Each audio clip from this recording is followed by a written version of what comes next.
So guys, जैसा कि हमने पिछले एपिसोड में देखा कि लांजी युनफे और उसके साथियों को रेड एबिस पार करवाकर जियोयू सीक्रेट रियल्म में लेकर आ गई थी। वो सब बाम्बू बोट पर बैठकर जियोयू ओशन को पार कर रहे थे, पर गार्डियन मोतियान उनके सामने आ गया था और उन पर अटैक कर रहा था, मगर युनफे ने उसके ऑक्टोपस को मारकर उसे कैद कर दिया। गार्डियन ले गैंग मोतियान को बचाने के लिए आया और युनफे को मारने की कोशिश कर रहा था, पर युनफे ने उसे भी अपने केओस फ्लावर में कैद कर लिया। तभी जो हैंग तियान चेंग को लेकर वहां आ गया था और युनफे उन्हें बचाने के लिए जा रहा था। फिर अब हम युनफे को देखते हैं, वो गुस्से में जो हैंग से कहता है कि जल्दी से मेरे फादर को छोड़ दो, वरना मैं तुम्हें जिंदा नहीं छोड़ूंगा और तुम्हारे पूरे जियोयू पैलेस को डिस्ट्रॉय कर दूंगा। ये कहकर वो अपने तियान लोंग ड्रैगन को एक्टिवेट कर लेता है। जो हैंग कहता है कि मैं तुम्हारे फादर को छोड़ने के लिए तैयार हूँ, पर उसके बदले में तुम्हें मुझे अपनी बॉडी के अंदर से केओस फ्लावर का सोर्स देना होगा, उसके बाद मैं तुम्हारे फादर को छोड़ दूंगा। ये बात सुनकर युनफे को काफी गुस्सा आता है, पर वो जो हैंग से कुछ नहीं कहता। जो हैंग कहता है कि क्या हुआ, आखिरकार तुम अचानक एकदम शांत कैसे हो गए? क्या तुम्हें केओस फ्लावर सोर्स देने में कोई परेशानी है या तुम अपने फादर को बचाना ही नहीं चाहते हो? जुएई जो हैंग से कहती है कि तुम्हारी यंग मास्टर अभी भी हमारे कब्जे में है। अगर तुमने कोई भी चालाकी करने की कोशिश की या अंकल को चोट पहुंचाई तो मैं इसे जिंदा नहीं छोड़ूंगी। ये बात सुनकर लांजी जो हैंग की तरफ देखने लगती है, क्योंकि उसे लगता है कि जो हैंग उसे कुछ भी नहीं होने देगा और बचाने की कोशिश जरूर करेगा, पर ऐसा कुछ भी नहीं होता। जो हैंग कहता है कि अगर जियोयू पैलेस का कोई मेंबर अपना मिशन पूरा नहीं कर पाता तो हम उसे सजा देते हैं, फिर इससे कोई फर्क नहीं पड़ता है क्योंकि इस पोजीशन पर है, भले ही यंग मास्टर ही क्यों ना हो, पर सजा सबको मिलती है। जो हैंग लांजी से कहता है कि मैं जानता हूँ कि तुम मुझे गलत समझ रही हो, पर ऐसा कुछ नहीं है और ये बात भी नहीं है कि मैं तुम्हें बचाना नहीं चाहता, पर मैं चाहकर भी तुम्हारी मदद नहीं कर सकता। युनफे केओस दाओ बॉडी को कल्टिवेट कर रहा है और मैं उसे हराकर केओस दाओ बॉडी हासिल कर लूं तो हजारों सालों तक हमारे जियोयू पैलेस को कोई भी टच नहीं कर पाएगा और सब हमारी रेस्पेक्ट करेंगे। अगर मुझे केओस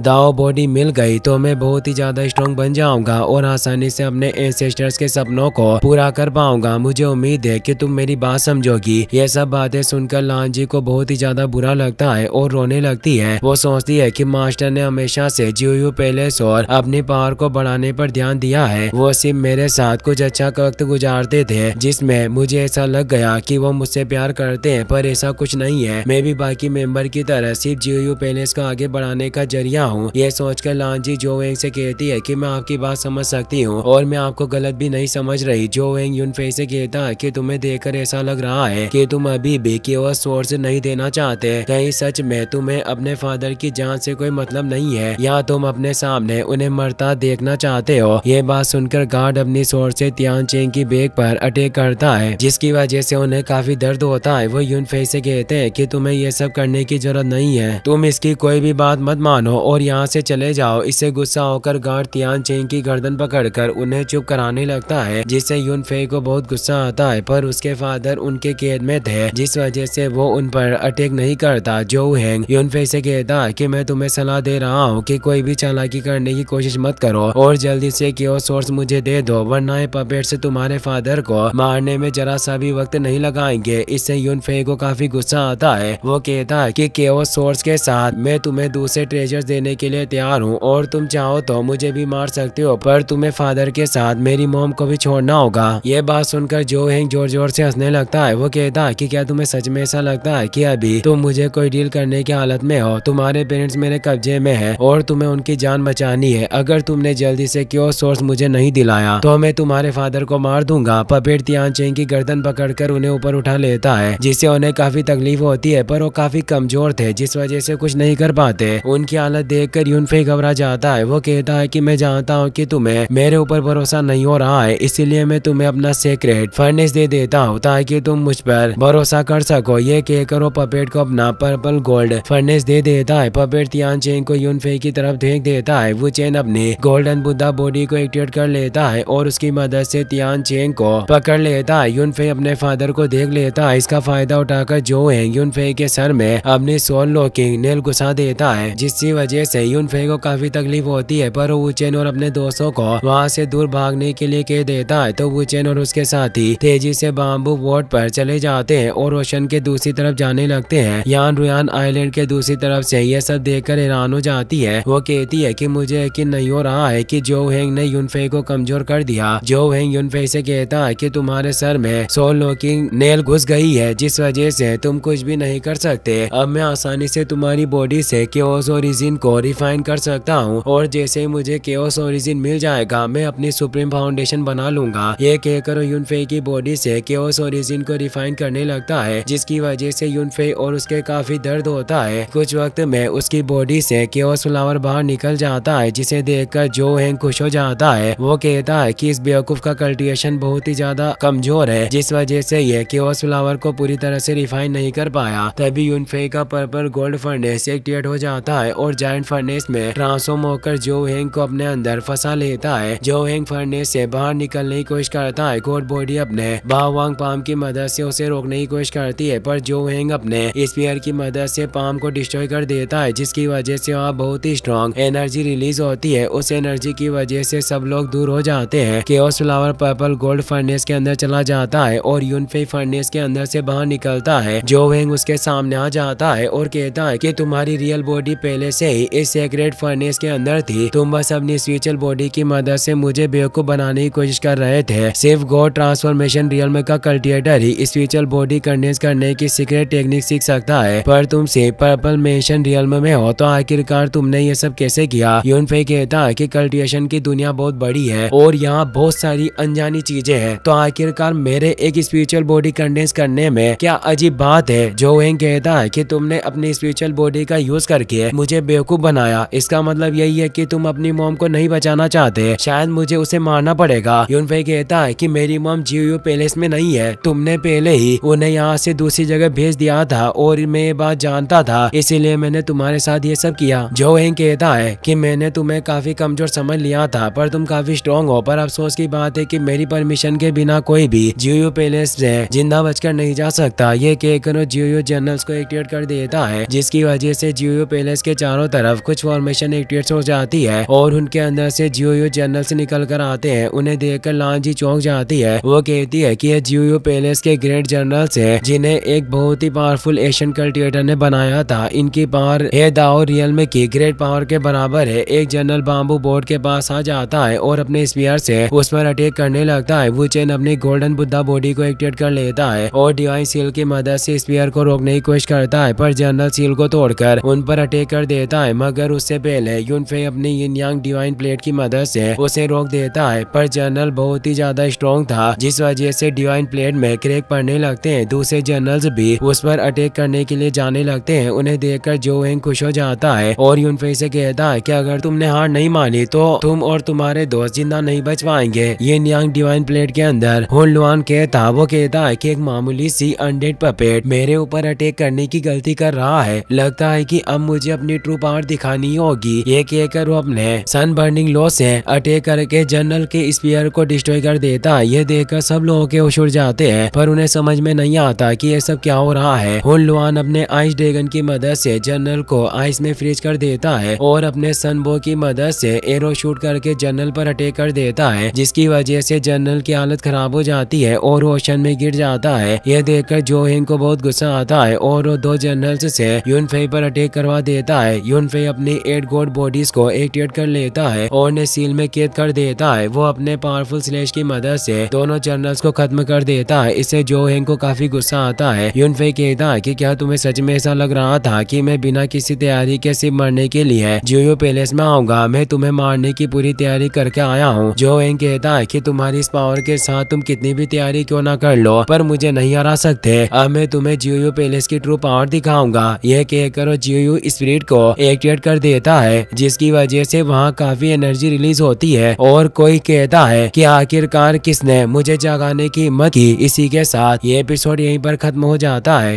गाइस, अगर आपको वीडियो पसंद आया हो तो इस वीडियो को लाइक करने के साथ साथ चैनल को सब्सक्राइब जरूर कर लेना। मिलते हैं नेक्स्ट वीडियो में। Thanks for watching.